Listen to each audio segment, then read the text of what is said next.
Hey curies, welcome back to the love story. तो the dark side of love के पिछले part में हमने देखा था कि दुनिया पलट गई थी। आज किसी एक का तो पक्का कुछ बहुत बुरा लिखा था। कहते हैं ना कि ऊपर वाला भी जब तक चाहता है तब तक आपकी कमियों को, खामियों को बचा सकता है, लेकिन आप एक चीज़ को छुपाने के लिए कब तक झूठ बोलोगे। हाँ, कहते हैं ना, एक झूठ को छुपाने के लिए 1000 झूठ बोलना पड़ता है।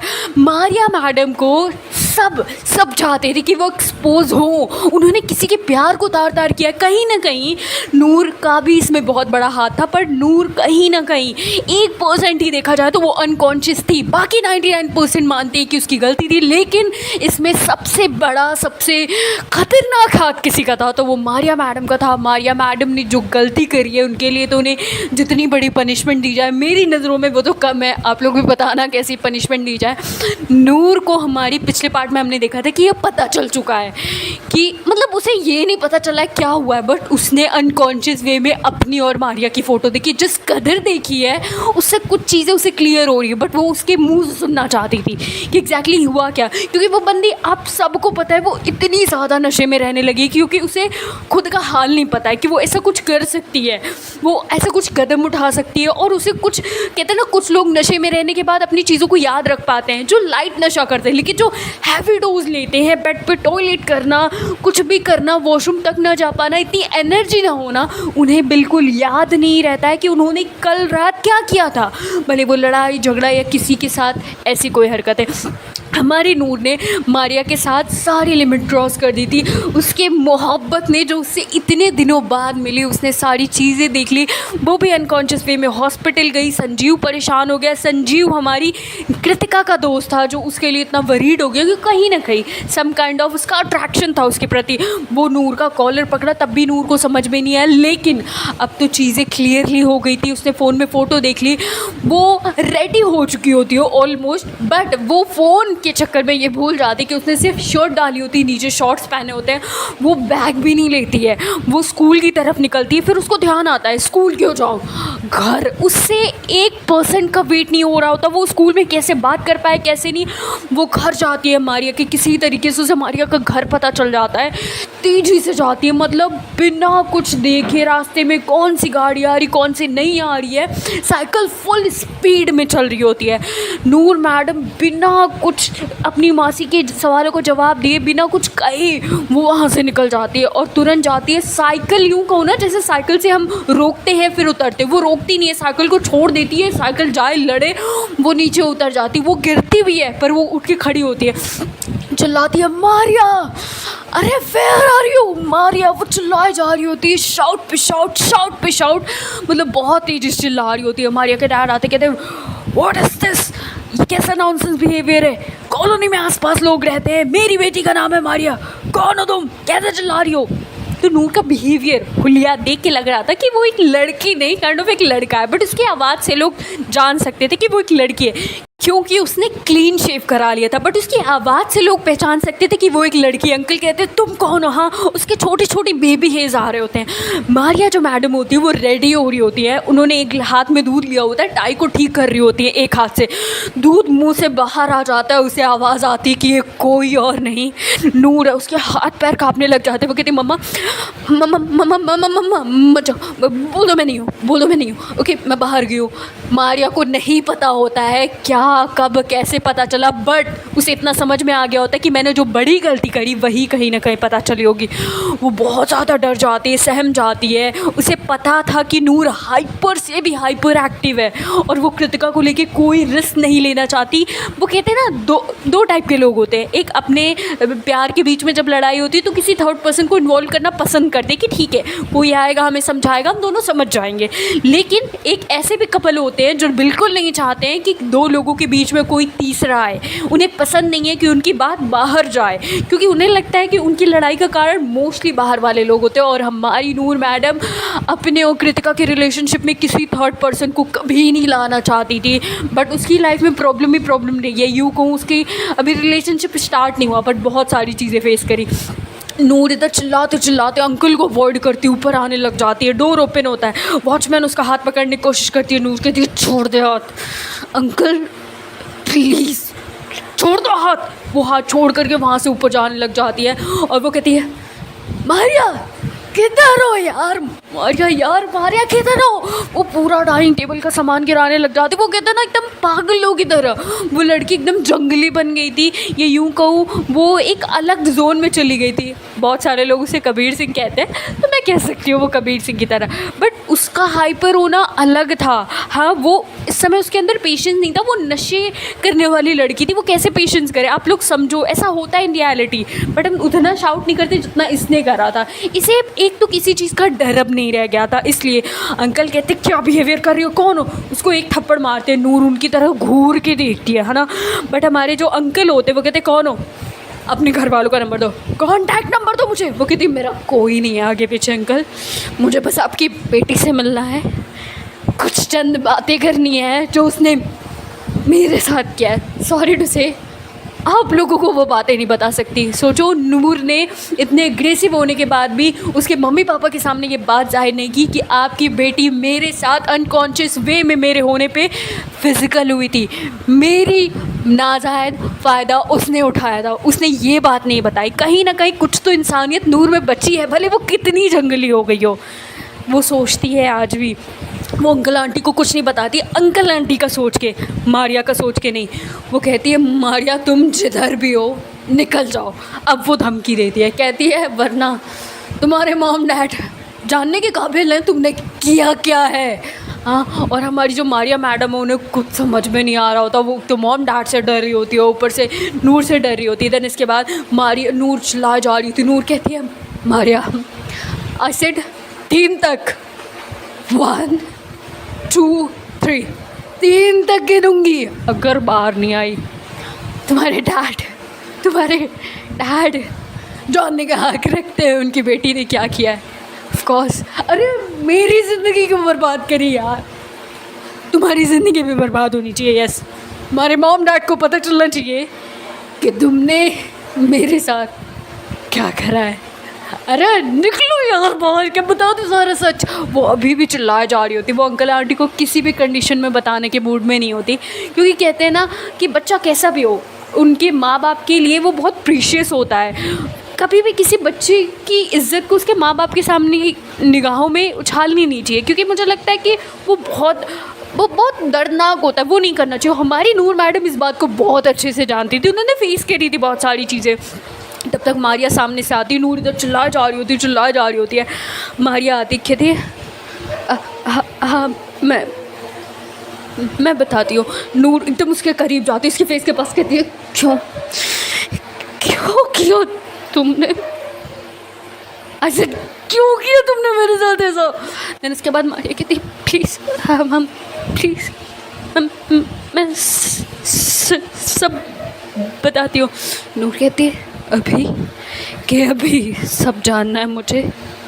तुमने इतनी बड़ी हरकत कैसे की मेरे साथ और मुझे नहीं पता चली।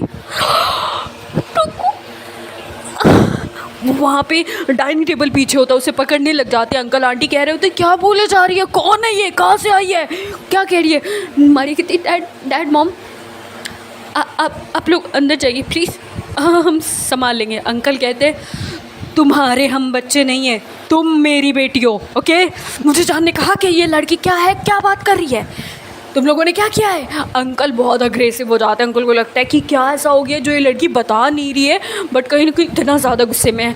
मारिया कहती है डैड कुछ नहीं डैड, मैं बताती हूँ। हाँ, नूर कहती है अरे क्या बताओगी अपने डैड से कि तुमने मेरी लाइफ, मेरा सब कुछ ख़त्म कर दिया। अरे इतनी ही थी तो किसी और के साथ कर लेती ना यार। मेरी लाइफ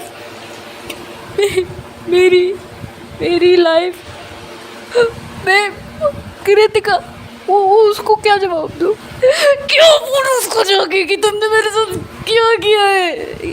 वो मानेगी, वो नहीं मानेगी।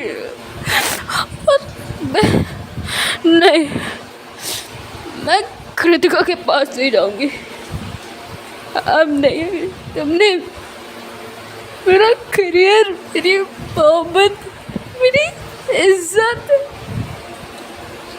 Shame on you, shame on you. वो उसको थप्पड़ खींचती है मारने के लिए कस के। अंकल हाथ पकड़ लेते, अंकल क्या, उसको फिर से थप्पड़ मारते हैं। नूर हमारी फिर अंकल की तरफ नहीं देखती है, मारिया की तरफ देखती है। कहते हैं yes uncle please it me, I deserve it, I deserve it, I deserve it. तू भी मार ले, तू भी मार ले, तू भी मारना, तूने किया तो किया, मैंने। मारिया तुझे पता है तेरी वजह से वो उधर हॉस्पिटल में है। मैं इधर खुशी बता रही थी कि वो हॉस्पिटल में है। अबे तेरी वजह से मैंने तेरा क्या बिगाड़ा था यार। तुम यार छोड़ यार, तुझे बहुत तलब रहती है ना इन सब चीज़ों की, तभी तूने ये सब किया। ऊपर वाला करेगा ना, तुझे कभी सच्ची मोहब्बत नहीं मिलेगी, कभी नहीं मिलेगी। तो बस यही जिंदगी भर करती रहेगी, समझी? मर जा जाके कहीं, मर जा। वो इतना गुस्से में बोलती है, इतना रोती है, चिल्लाती है, वहीं बैठ के फूट फूट के रोती है। फिर एक बार भी जब से वो मारिया को ये लास्ट वर्ड बोलती है कि तुझे प्यार कभी नसीब नहीं होगा, उसके बाद से एक नज़र भी उसकी तरफ नहीं देखती। उसके मॉम डैड के सामने वहाँ से निकल जाती है, साइकिल भी छोड़ देती है, पैदल ही निकल जाती है। देन इसके बाद मतलब साइकिल यूँ को टूट चुकी होती है, जाने लायक भी नहीं होती, वो वहाँ से जाने लग जाती है। और इधर मारिया वहीं बेड पे बैठ के रोने लग जाती है। उसके डैड पूछते ये क्या बोल के गई है। पूरी कॉलोनी हमें देख रही है मारिया, तुम्हारी वजह से बहुत बदनामी हुई है। अंकल उसे भी एक थप्पड़ मारते हैं, बार बार उससे पूछे जा रहे हो तो तुमने क्या किया है, हमारी रेपुटेशन को तुम मिट्टी में मिला रही हो। वही नॉर्मली पेरेंट्स करते हैं कि चिल्लाओ मत, पड़ोसी सुन लेंगे तो उन्हें क्या लगेगा, ये एंड ऑल। उसे बहुत मारते हैं। बट हमारी मारिया भी बहुत सख्त होती है, वो मॉम डैड को नहीं बताती है क्योंकि उसे भी पता होता है ना कि उसने बहुत बड़ी गलती करी है जो माफ़ करने लायक नहीं है। इधर नूर वहाँ से घर जाती है। फिर घर जाने के बाद उसे पता नहीं क्या आता है, वो अपने स्लीपर वगैरह को मतलब यूँ कहूँ कि कुछ पहनती है, घर अंदर जाती है, फिर तुरंत बाहर निकल जाती है स्लीपर पहन करके। हाँ, क्योंकि उसकी स्लीपर शायद वहाँ छूट गए थे या क्या हुआ था पता नहीं, बट वो गई होती किसी काम से घर पे, बट अचानक से उसे कुछ याद आता है, फिर वो वापस निकलती है, रोए जा रही होती है, आंखों से आंसू निकले जा रहा होता है। एंड उसकी मासी को लगता है चलो हमेशा मूडी है, चली गई होगी। और हमारी नूर मैडम वहाँ से डायरेक्ट घर जाती हैं, किसके, स्पोर्ट्स वाली मैम के। इमेजिन क्यों जा रही है, किस लिए जा रही है पता नहीं। वो वहाँ पे जाती है, डोरबेल बार बार बजाए जा रही होती, लगातार बजाए पे बजाए जा रही होती है। देन इसके बाद मैम कहती है अरे आ रही हूँ बाबा, एक तो मैं लेट हो रही हूँ, आ रही हूँ। वो डोर खोलती है, देखती है नूर बिना कुछ बोले डायरेक्ट अंदर चली आती है। हाँ, मैम कहती हैं कि क्या हुआ, ऐसी क्यों हालत बनाई हो। नूर रोए पे रोए जा रही होती है, आंसू बहे पे बहे जा रहा होता है, नॉन स्टॉप रोए जा रही होती है। मैम अपना बैग रखती हैं, अपनी जो वॉच पहन रही होती है वो भी निकाल के रखती। कहती नूर क्या हुआ, क्या है, मासी ठीक है ना तुम्हारी। नूर कुछ नहीं बोलती, रोए जा रही होती है। मैम कहती है बेटा बताओ कि क्या हुआ है, तभी तो मैं तुम्हारी मदद करूँगी। हाँ, वो कहती नहीं मैम कुछ नहीं कर सकते यार सब क्यों ऐसा कर रहे हो यार मेरे साथ। आपने मुझे वहाँ से निकलने से रोका, उसने मेरी इज्जत वो वहाँ पे फिर रोने लग जाती, मैम का सामान भी खेलने लग जाती है। मैम उसके हाथ को पकड़ती, कहती नूर जस्ट रिलैक्स बेटे, रिलैक्स, देखो 1 मिनट बैठो। वो पानी लेके आती, देती, कहती हुआ क्या है, शांति से बताओ, आई एम योर टीचर। हाँ, मैं तुम्हें जज नहीं करूँगी, ओके, यू नो ना, मैं तुम्हारे बारे में बहुत कुछ जानती हूँ, रिलैक्स, बताओ। नूर कहती है मैम आई डोंट केयर, कौन जानता है मेरे बारे में कौन नहीं, मैंने सब खत्म कर दिया मैम, सब खत्म कर दिया ma'am. I just hate everyone. I hate my life. I hate my life. I hate it. वो टेबल से चाकू उठाती है, मैम के सामने चाकू अपने कलाई पे रखती है, कहती है thank you ma'am for supporting me thank you. मैं चाहती थी कि कोई ऐसा हो जो मेरी सच्चाई को जाने, मुझे पहचाने। हाँ, मेरी मेरी मेरी मेरी मेरी दिल की बात को जाने कि I am not a wrong person. मैं गलत नहीं हूँ, I am not a wrong person. Ma'am कहती बेटे बेटे वो नाइफ है, रख दो। I said Noor I am your teacher, knife को रखो। नूर कहती नो मैम, अब किसी की नहीं सुननी है। No ma'am, no. आपको पता है I know I'm an alcoholic person, I'm a drunk, I'm a stupid, I'm a liar, I'm a bad person. पर मेरा कैरेक्टर कभी लेस नहीं था, कभी लेस नहीं था। बट उस लड़की की वजह से I am feeling character less. मैंने अपनी इज्जत खो दी, वो भी उसके सामने, जिससे मैं जानती नहीं। मैंने सोचा नहीं ऐसा कभी उसके साथ ऐसा कुछ होगा या वो मेरे साथ ऐसा कुछ करेगी। और वो जिससे प्यार करती हूँ, जिसके लिए सब कुछ करा, घर छोड़ा, लड़ाइयाँ करी, दोस्तों को छोड़ा, हाँ, उसका हाथ हर दिन जला करके काट करके लिखा आपको बता रही हूँ क्योंकि आई हेट माई लाइफ। मैं मरने वाली हूँ, मैं जानती हूँ। मेरी बॉडी से फिर ये पट्टी हटा के देखी जाएगी। और अभी जान लो, मैं बता दूँ। और उस मोरियो ने मेरी बॉडी के एक पार्ट को टच करा, एक पार्ट को टच करा। मेरे साथ वो मेरे साथ फिजिकल हुई। यू नो मैम, फिजिकल का मतलब क्या होता है? फिजिकल ज़बरदस्ती नहीं होता। कोई जिससे प्यार करता है उसे फीलिंग्स, इमोशंस बॉडी के साथ जुड़ते हैं। मेरी कृतिका है, I love her ma'am, I love हर। मैंने उसके अलावा किसी के बारे में नहीं सोचा। मैंने चिल्ला के उसे कई बार बोला बहुत लड़की है, बट मैं कभी उसके पास से जाने वाली थी। ऐसे मैम मारिया ने मेरी इज्जत मुझसे छीन ली।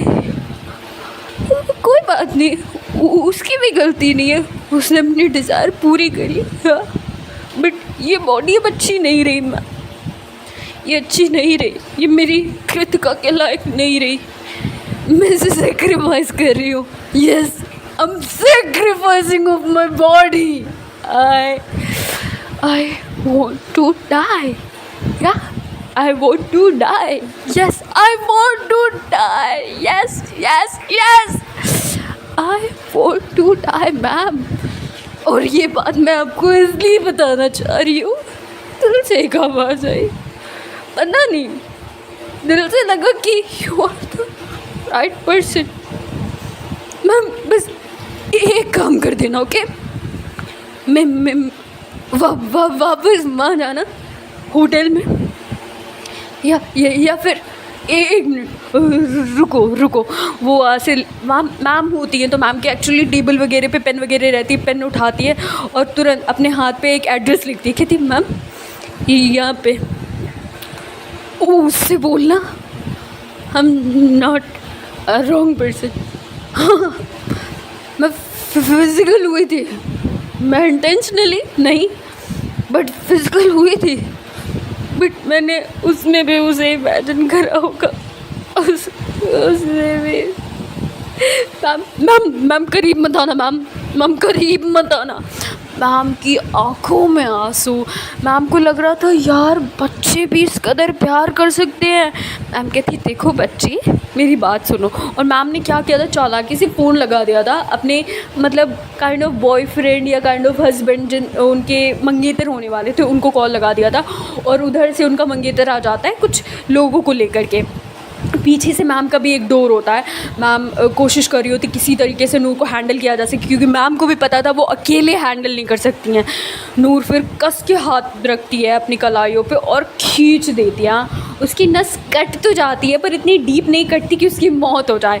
और मैम क्या करती हैं, मैम ने आज सुबह ही सुबह बालों में मेहंदी लगाई थी, तो उन्होंने बाल को वॉश करा था, जो कि आज का डे वॉश करने वाला नहीं होता। उन्होंने डाइनिंग टेबल पे वो टॉवल रखा था वाइट कलर का, वो टॉवल उठाती है, उसके हाथों पे बांध देती है, बाकी सब खड़े हो जाते हैं। नूर स्माइल करती है, नूर को लगता है अब कहानी ख़त्म, अब वो बचेगी नहीं, बट वो बच जाती है। Thank God. हॉस्पिटल ले जाते हैं, डॉक्टर कहते हैं कि पहले पुलिस केस करिए फिर इसके बाद हम करेंगे।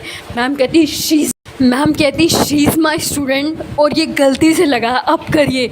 वो कहते हैं मैं ऐसे नहीं कर सकता। तो वो जो मतलब मैम के फियोंसे होते हैं, हस्बैंड होते हैं, वो काइंड ऑफ थोड़े CRPF के जवान ही होते हैं, तो उन्होंने बात करी होती है तो डॉक्टर कर देते हैं। फिर इसके बाद मैम नूर को अपने घर लेके आती हैं, उसके घर ले जाने के बजाय, क्योंकि उसकी मासी परेशान हो जाती।